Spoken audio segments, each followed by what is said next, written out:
In this video, I will solve your doubts about how to emote dash in the strongest battlegrounds and whether or not it is possible to do this. You might have seen videos where people are able to initiate an emote and dash to the side really quick. Now, the effect that this would give is that as you were dashing to the side, your opponent would see you emoting. So as you were in the air, jumping to the side, they would be able to see you doing any of the emotes that you have in the game.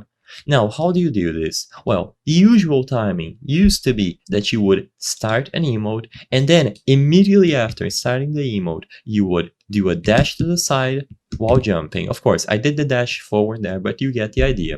So basically, you had to do the emote first and then immediately after, dash and jump to the side. But if you try to do it today, regardless of which order of operations you try to do, either doing the emote first and then trying to dash to the side while jumping, trying to click really fast and then dashing without jumping, what you will notice is that regardless, you will never be able to get the actual order right. So what this means is that you will never be able to dash as you do the emote. So as of today, did this get patched or is there another alternative method?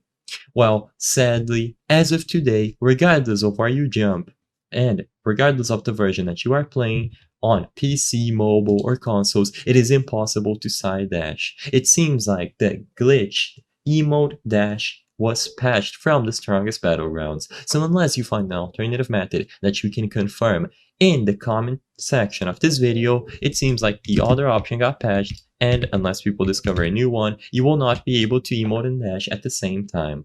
The purpose of this video is not to spread misinformation, but to let people be aware about the limitations of emote dashing and how it got patched out of the game.